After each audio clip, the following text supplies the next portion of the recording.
Unity of Houston is an inclusive church where we seek to understand and live the teachings of Jesus and other spiritual masters.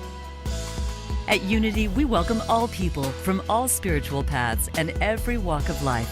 We celebrate the diversity of our city and of our world, and we teach love, tolerance, and oneness, seeking to live in harmony with open minds and open hearts. Wherever you are in your spiritual path, you are always welcome at Unity. Join us and discover that the life of your dreams is already within you. Did everybody get the hugs and the handshakes from everybody? Yeah, it looks like we got it all handled. So today I wanted to talk about living in expectancy, because as I considered this idea for what we would talk about on Christmas Eve morning, it just occurs to me that, you know, the big event is really tomorrow, right? Christmas Day is the deal, right?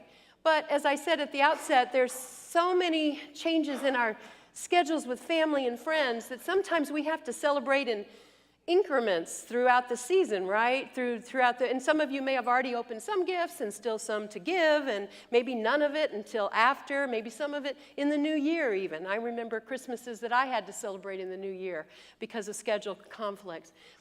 And yet, what is really an opportunity for us here is that we can practice the expectancy of something before it actually comes.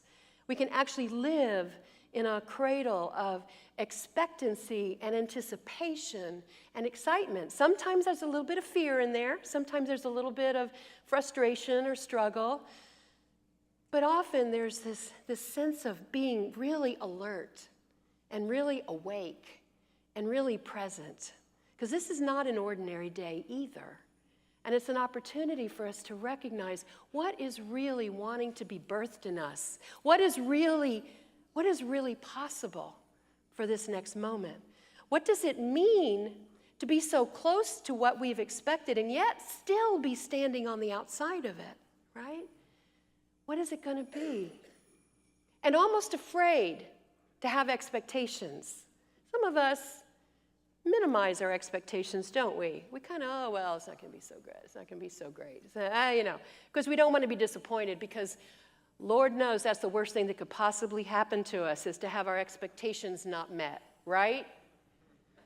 If you think about all that you do to minimize or to hold back or to not vision something big and not put yourself really out there, it's to protect yourself so that you're not so disappointed. There's some kind of training that I think we went through in middle school or someplace where we still carry the vestiges of don't expect too much, right? Hold back. Don't be so naive. Don't be so innocent. Don't set yourself up.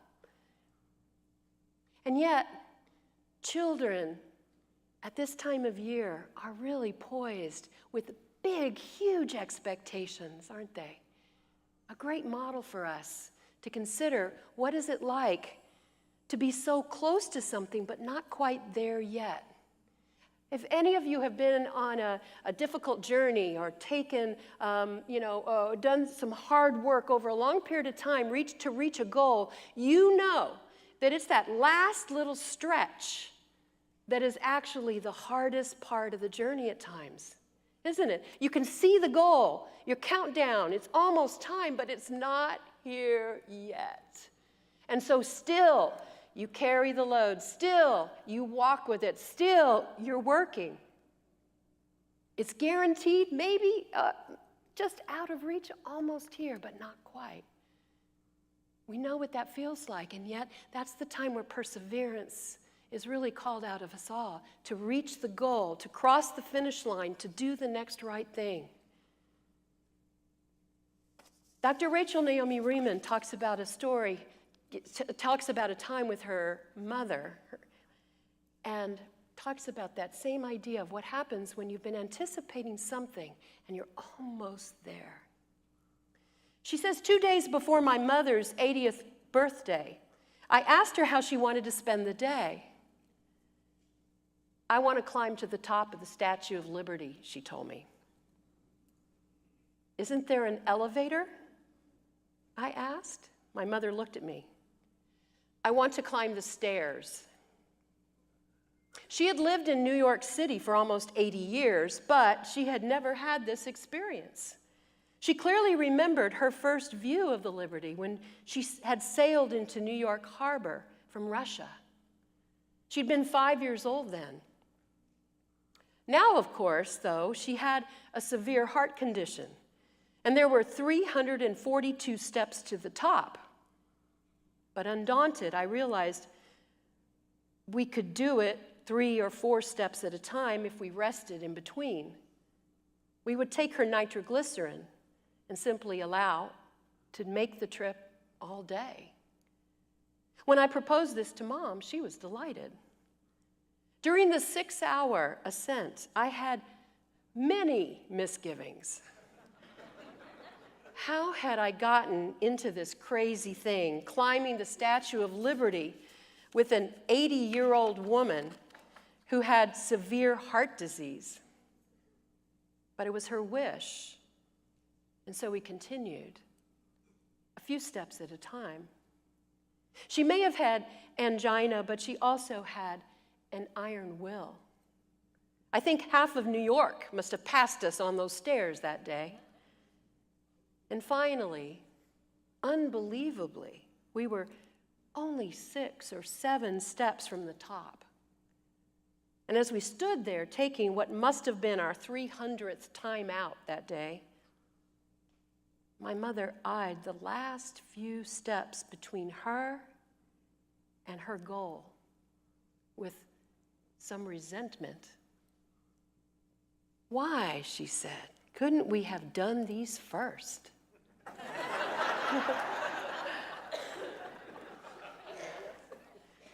In thinking of this story now, I remember all the times that I too have resented the climb, the amount of living needed to gain the precious understanding, to know how to live well, and how important it is in the struggle for freedom from the old ways, not to be limited by style or self-expectations, or to worry about what others may think, to be willing to do the really important things any way you can, even 3 steps at a time.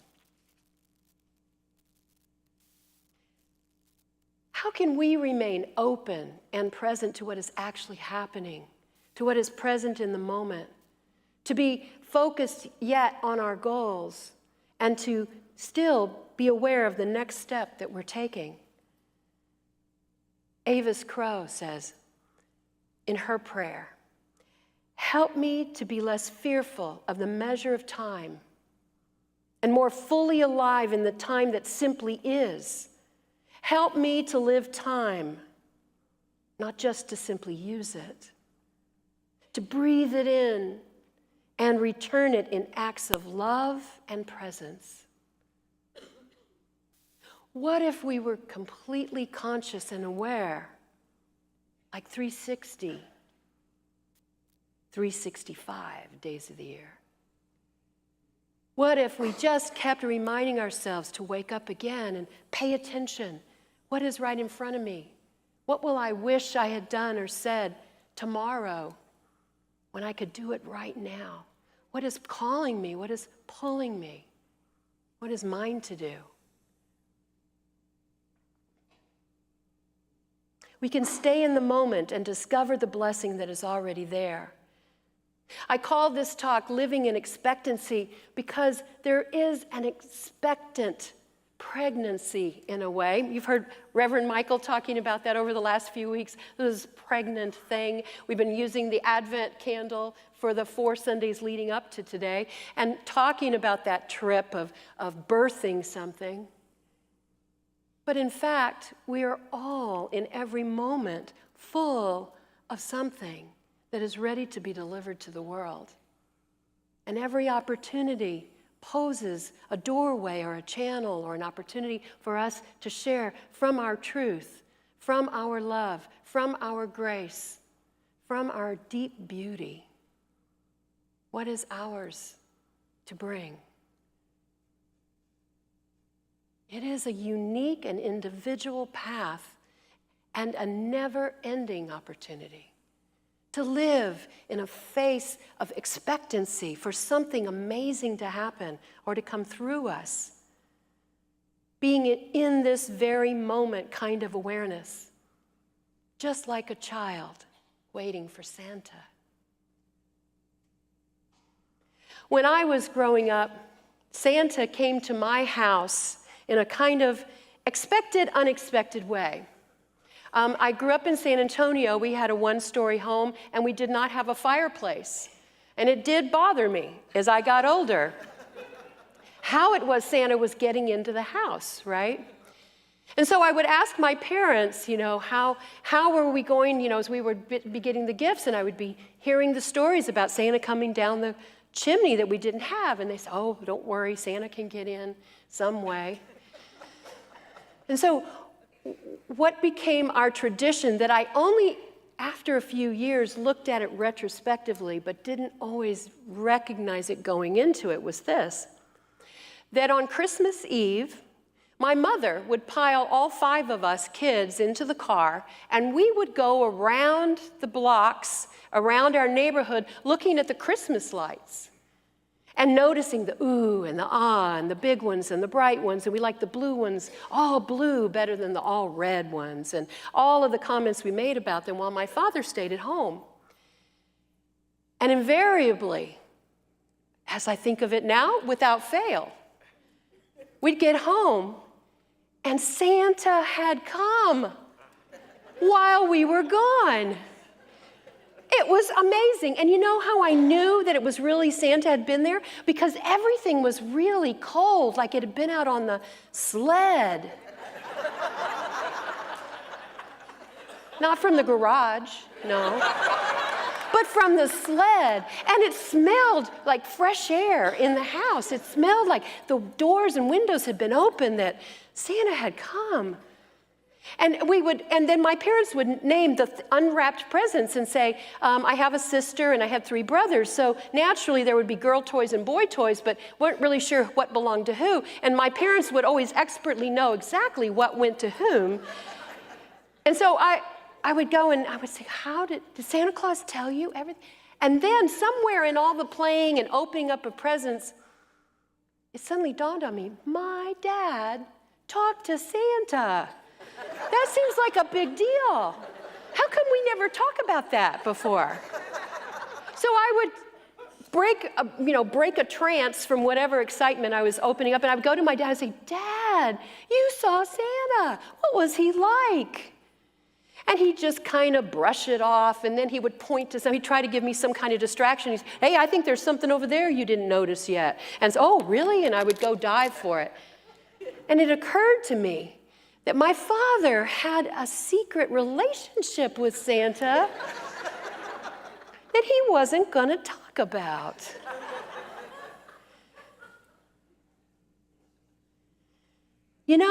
If I had ever really pursued what is Santa Claus like, and if I could have asked myself that question, my answer would have been, he gives even when he has little to share. He's motivated by love and much responsibility. He takes pleasure in the pleasure his gifts bring. He works hard to pay for everything, long after the ribbons and wrapping paper and boxes are carried away. When the lights have been turned off and taken down and the bare, dry Christmas tree is put out on the street to be hauled away, and work has started again.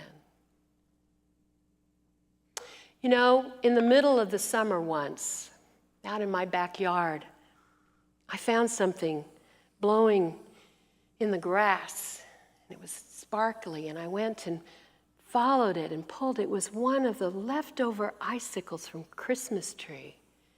Back in the day, when we took our Christmas tree down, all those icicles that you'd hang on them, you couldn't get all those things off, no matter how hard you tried. So you put your tree out in the yard, waiting for it to be picked up and hauled away, but invariably icicles kind of blew all over. But in July, you didn't expect it. So I held it up to the sunlight with green grass around me and grasshoppers flying around, and looked into the multiple colors, that strand. And in some ways I was transported through a portal back to a cold, exciting Christmas when everything is possible, when everything can happen, that you don't know what gifts you're going to have, what things are going to be experienced. With the sun beating down on me, a portal of remembering what it's like to be in expectancy.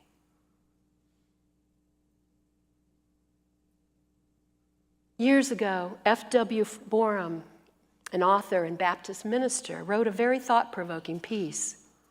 He wrote, 2 centuries ago, men were following with bated breath the march of Napoleon and waiting with feverish impatience for news of the wars. And all the while, in their own homes, babies were born. But who could think about babies? Everybody was thinking about battles. In 1 year, midway between Trafalgar and Waterloo, there stole into the world a host of heroes. Gladstone was born in Liverpool. Tennyson at the Somersby Rectory. Oliver Wendell Holmes in Massachusetts. And the very same day of that same year, Charles Darwin made his debut in Shrewsbury. Abraham Lincoln drew his first breath in old Kentucky. Music was enriched by the advent of Felix Mendelssohn at Hamburg. But nobody thought of babies. Everybody was thinking of battles. Yet which of the battles of 1809 mattered more than the babies of 1809? We often think that God can only manage the world with big battalions, when all the while God is doing it by beautiful babies. When a wrong wants righting, or a truth wants preaching, or a continent wants opening, God sends a baby into the world to do it. We do not live in such unique times that the law of universal good ceases to exist. Let us stay alert in each hour that we live, so we may remain expectant of the next miracle to come into view. That we may live in expectancy in all things, in every moment, no matter what the breaking news brings.